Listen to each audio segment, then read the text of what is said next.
아멘. 귀한 찬양이 큰 은혜 된 줄 믿습니다.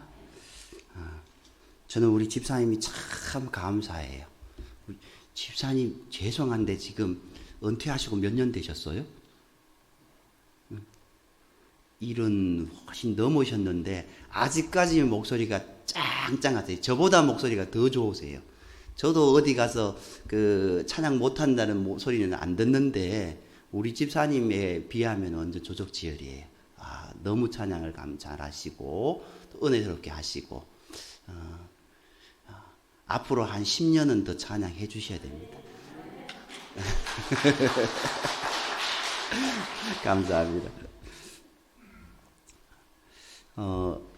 요즘 드라마에 보니까요, 드라마 제목이 이런 제목이 있어요. 한 번도 보지는 못해서 그 내용이 어떤 내용인지는 모르겠는데요. 제목이 월수금 화목토라는 그런 드라마 제목이 있더라고요.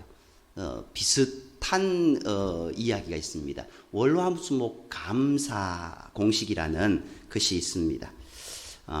이 감사 공식에 보면은요, 이렇게 기록되어 있습니다.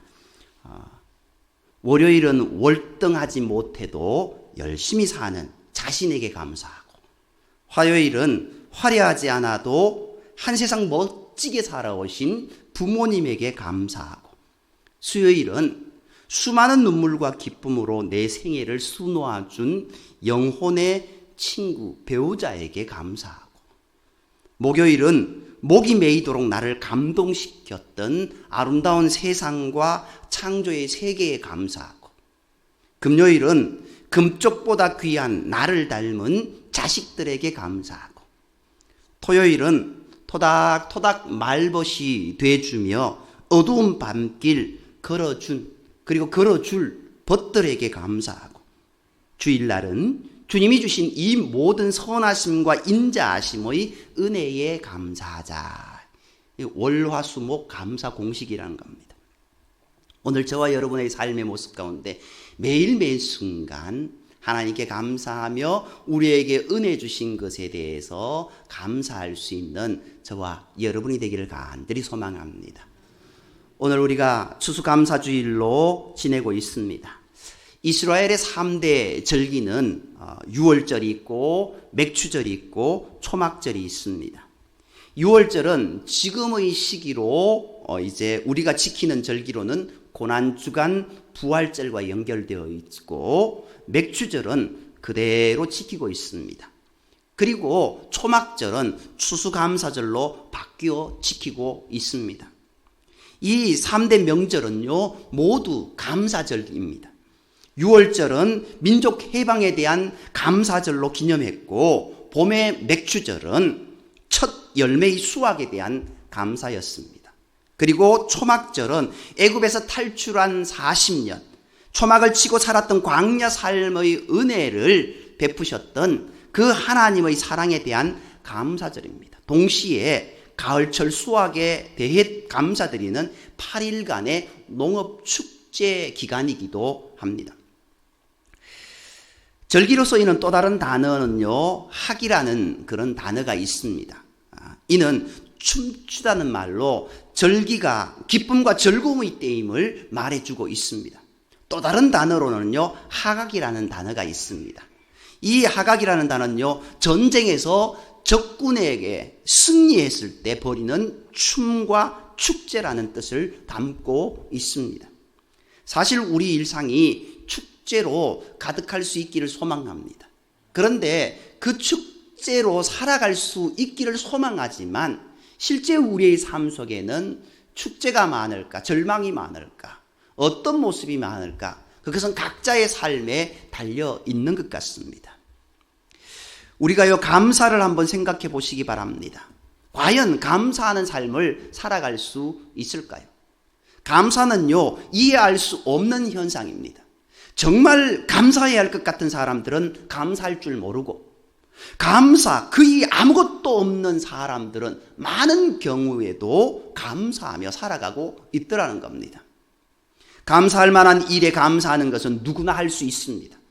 진정한 감사는 도저히 감사할 수 없는 일조차도 감사할 줄 아는 것입니다. 왜 그렇습니까? 감사는 단순한 감정의 표현이 아니기 때문입니다. 감사는 우리의 영혼의 고백입니다. 믿음입니다. 태풍 임남로로 인해 아들을 먼저 보내고 혼자 구사일생으로 살아나신 집사님의 감사의 고백을 우리가 들었지 않습니까?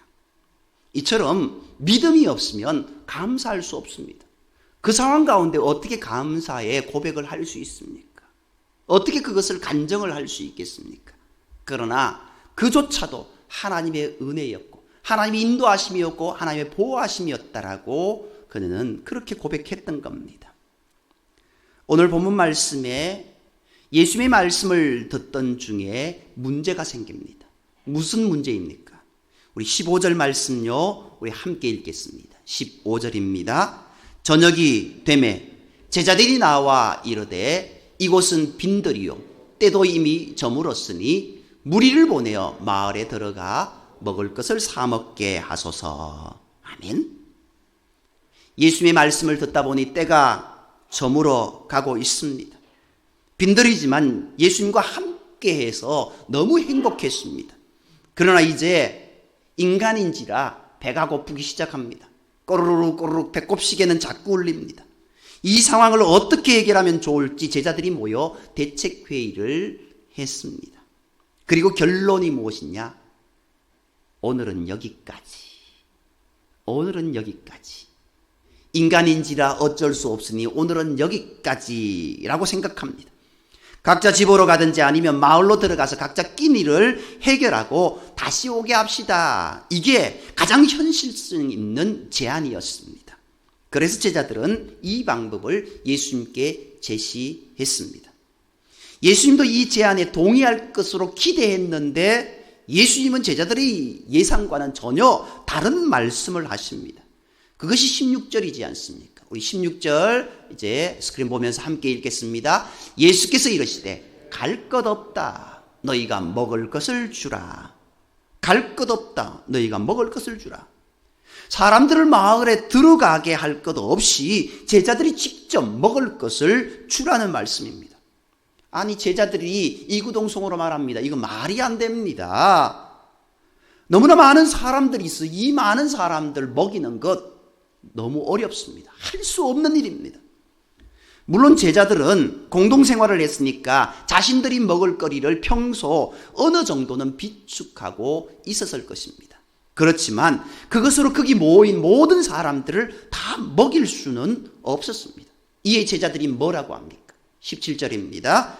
제자들이 이르되 여기 우리에게 있는 것은 떡 5개와 물고기 2마리 뿐이니이다.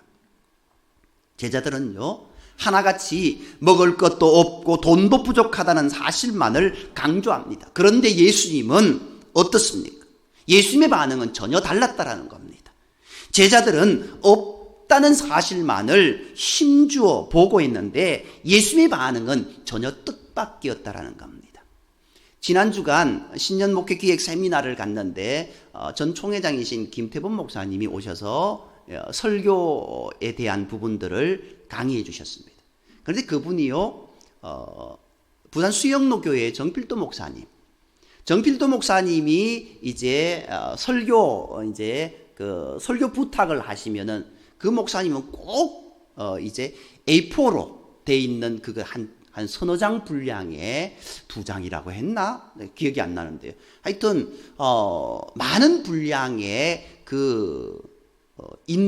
예배 인도할 때 어떻게 해 주십시오. 설교의 내용이 아니라, 설교의 주제가 아니라, 설교할 때 이런 내용은 좀 삼가해 주시고, 이런 내용으로 해 주십시오. 라고 하는 그런 부탁을 드린답니다.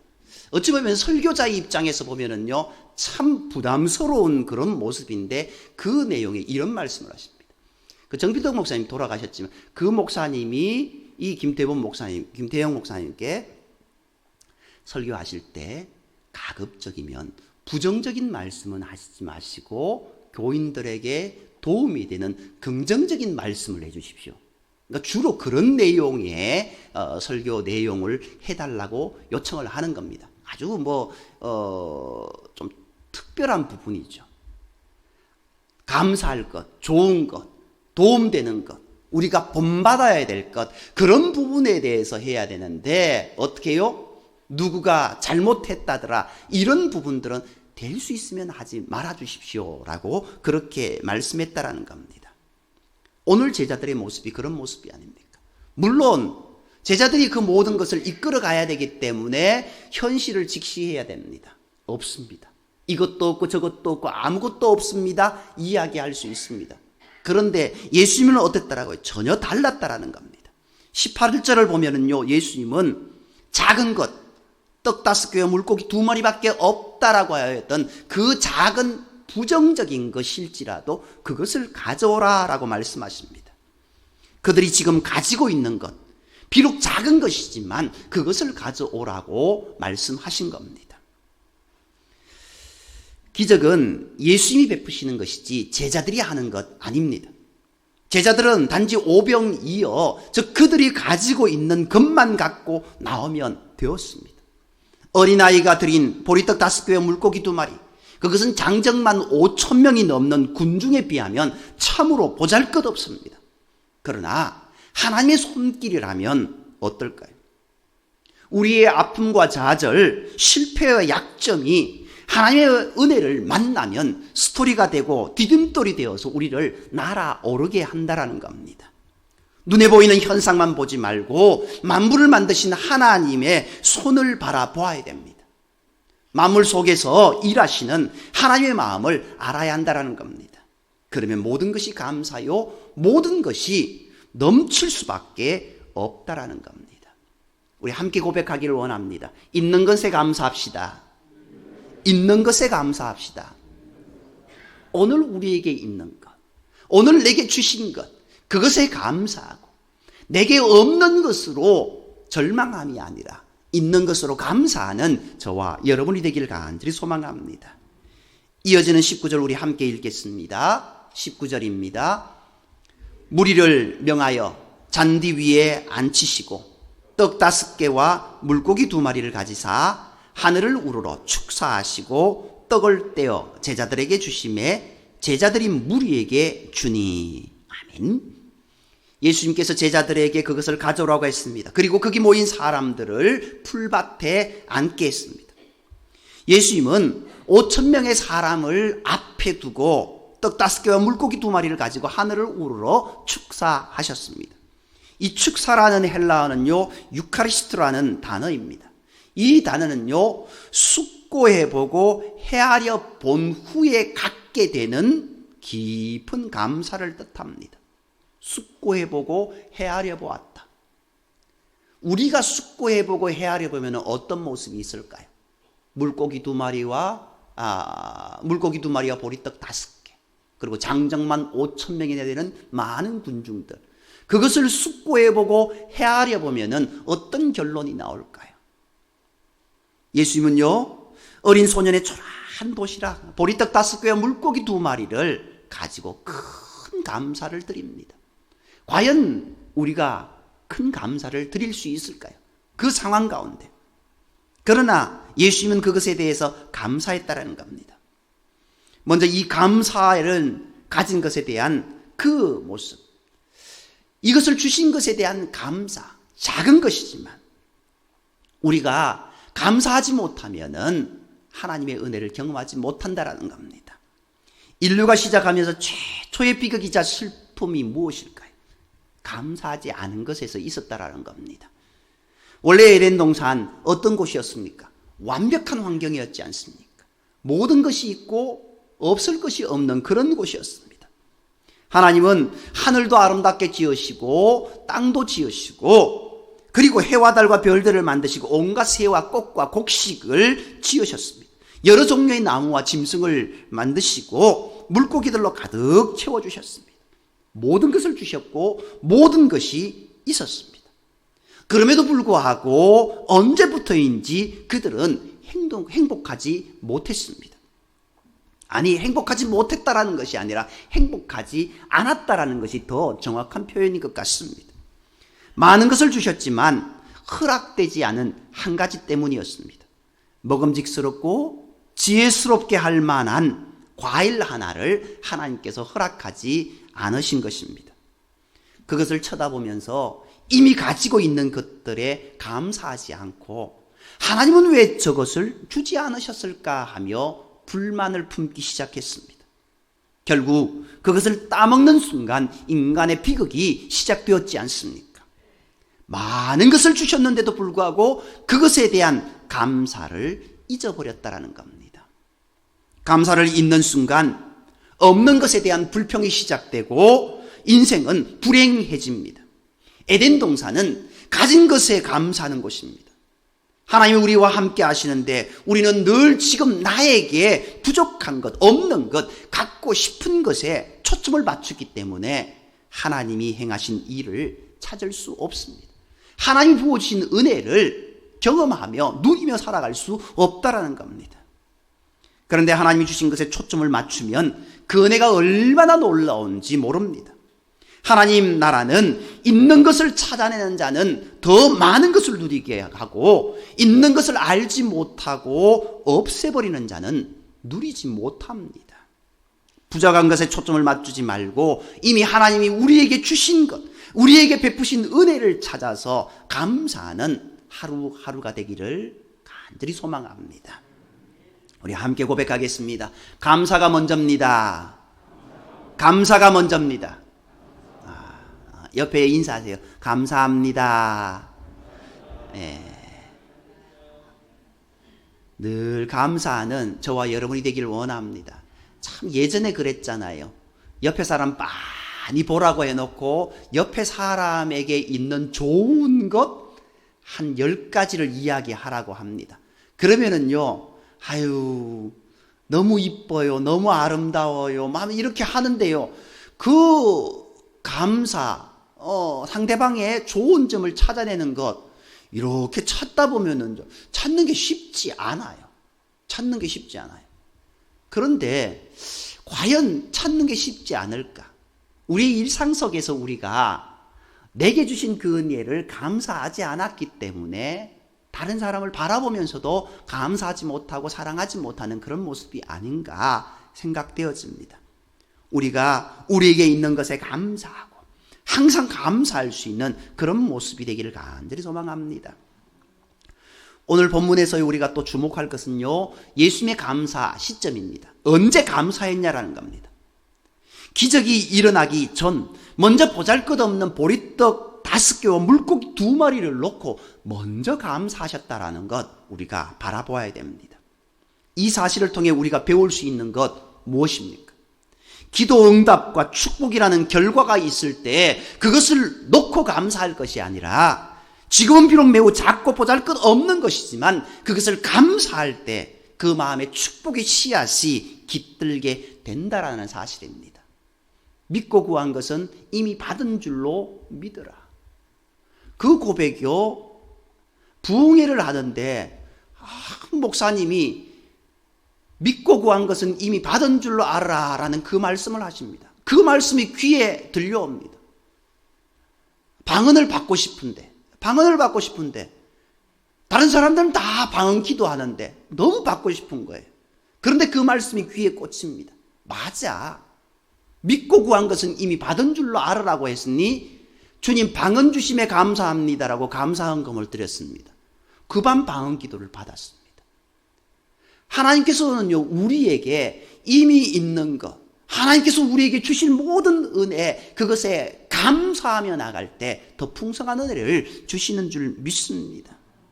행복해서 감사하는 것이 아니라 감사하며 날 살기 때문에 행복해진다는 이 사실을 우리는 명심해야 될 줄 믿습니다. 불평하는 사람은 아무리 많이 가졌어도 행복할 수 없습니다. 감사하는 사람만이 행복을 소유할 수 있는 줄 믿습니다. 얼어붙은 강에는 배를 띄울 수 없듯이 마음이 얼어붙어 감사가 메말라 버린 인생은 행복하지 못하다라는 겁니다. 독일 경언에 선물을 보지 말고 선물을 주는 손을 보라라는 말이 있습니다. 무슨 뜻입니까? 내가 받는 선물의 가격을 보지 말고 어떻게 해요? 나에게 선물을 준 그 사람을 보라는 뜻입니다. 세상에 있는 모든 만물을 볼 때도 마찬가지입니다. 만물을 보며 그 만물의 표면적인 모습, 아름답다, 이쁘다, 맛있다, 그것이 중요한 것이 아니라 그 만물을 만드신 하나님의 손길을 바라보라는 겁니다. 하나님의 은혜를 기억하라는 겁니다. 만물 속에서 일하시는 하나님의 마음을 알아야 됩니다. 그러면 모든 것이 감사요, 감사가 넘칠 수밖에 없는 줄 믿습니다. 성경을 읽다 보면은요, 몇 가지 부분에서는 완전히 명령형으로 하는 것을 보게 됩니다. 전도하라, 사랑하라, 그리고 감사하랍니다. 감사하면 안 되겠어? 아닙니다. 사랑 좀 해? 아닙니다. 사랑하라고 아주 직설적으로 명령형으로 합니다. 감사하라고 아주 대어놓고 말씀하십니다. 왜 감사를 명령합니까? 더 큰 은혜를 받고 더 큰 사랑을 누리기 위해서입니다. 감사는 결과가 아니라 원인입니다. 동화에 나오는 이야기입니다. 한 소녀가 산길을 걷다가 나비 한 마리가 거미줄에 걸려 버둥버둥 대는 것을 보았습니다. 소녀는 가시덤불을 제치고 들어가 거미줄에 걸려 있는 나비를 구해 주었습니다. 나비는 춤을 추듯 훨훨 날아갔지만 소녀의 팔과 다리는 가시에 찔려 붉은 피가 흘러내렸습니다. 그때 멀리 날아간 줄 알았던 나비가 순식간에 천사로 변하더니 소녀에게 다가왔습니다. 천사는 자기를 구해준 은혜에 감사하며 무슨 소원이든 한 가지를 들어주겠다라고 말합니다. 이 세상에서 가장 행복한 사람이 되게 해주세요. 이 소녀의 고백이었습니다. 이 소녀의 소원이었습니다. 천사는 그 소녀의 귀에 대고 무슨 말인가를 속삭이고는 사라져 버렸습니다. 소녀는 자라서 어른이 되고 결혼의 엄마가 되고 할머니가 되도록 늘 행복하게 살았습니다. 그녀 곁에는 언제나 좋은 사람들이 있었고 행복하게 살아가는 그녀를 사람들은 부러운 눈빛으로 우러러 보았습니다. 세월이 흘러 예쁜 소녀가 백발 할머니가 돼 임종을 눈앞에 두었습니다. 사람들은 할머니께 평생 행복하게 살 수 있었던 비결이 무엇인지 너무 궁금했습니다. 그래서 물어보았습니다. 할머니, 이제까지 평생 행복하게 살 수 있었던 비결이 뭡니까? 그때 이 할머니가요, 웃으면서 입을 열었습니다.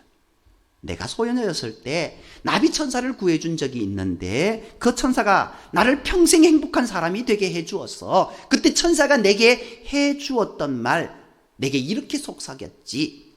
구해줘서 고마워. 구해줘서 고마워. 소원을 들어드릴게요. 무슨 일을 당하든지 감사하다고 말하세요. 그러면 당신은 평생 행복하게 될 거예요. 단순합니다. 어떻게 해요? 무슨 일을 당하든지 감사하다고 말하세요. 그러면 당신은 평생 행복하게 될 거예요. 그때부터 이 소녀는요, 무슨 일이든지 감사했더니 정말 평생 행복했다라는 겁니다. 사실 우리는 행복해서 감사한 것이 아니라 감사함으로써 행복하게 됩니다. 이것이 우리의 고백이 되기를 소망합니다. 우리 함께 고백하겠습니다. 감사함으로 행복합시다. 감사합니다. 오늘 저와 여러분의 모습 가운데 늘 감사가 터져 나와야 될 것이고 그 감사의 고백은 하나님을 향한 고백이 되어야 될 줄 믿습니다. 오늘 본문 말씀에 보면은요, 이어서 예수님의 감사는 나눔으로 이어집니다. 20절, 21절 우리 함께 읽겠습니다. 20절, 21절입니다. 다 배불리 먹고 남은 조각을 12바구니에 차게 거두었으며 먹은 사람은 여자와 어린이 외에 5,000명이나 되었더라. 아멘. 어린아이가 어떤 동기에서 자기 도시락을 드렸는지 정확히 알 수는 없지만 그 아이도 자신의 흙이 든 배를 참고 도시락을 드리지 않았을까요? 그리고 그 결과로 5,000명이 넘는 장정들이 다 배불리 먹고도 12광줄이나 남았습니다. 예수님의 감사는 나누는 감사였습니다. 감사가 나만의 것으로 독점될 때 내 감사는 결국 상대적 불평과 원망의 원인이 될 수밖에 없습니다. 그러므로 모두의 감사가 될 때 참된 감사가 되는 겁니다.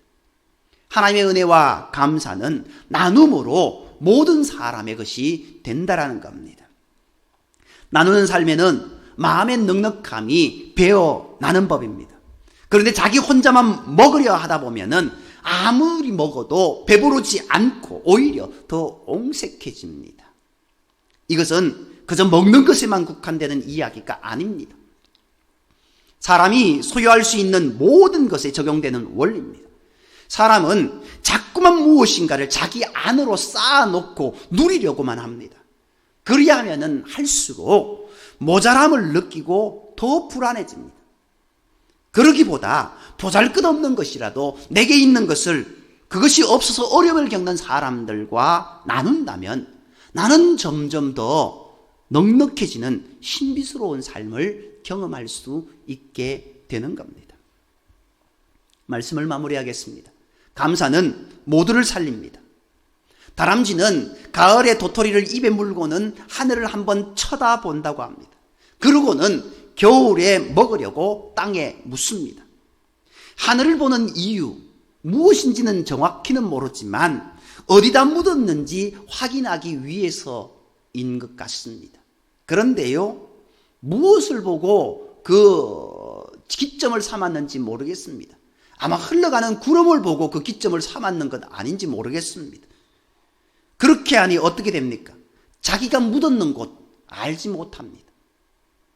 흘러가는 구름을 고정적으로 묻으니 참 미련한 친구이다라는 그런 생각을 해봅니다.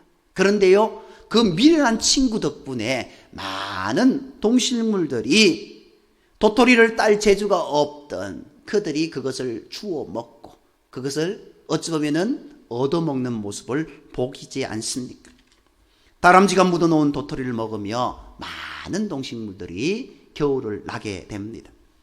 다람쥐의 바보스러움이 오히려 많은 생명을 살리는 그런 모습인 것 같습니다. 고사성어 중에 적자생존이라는 말이 있습니다. 이게 무슨 뜻입니까?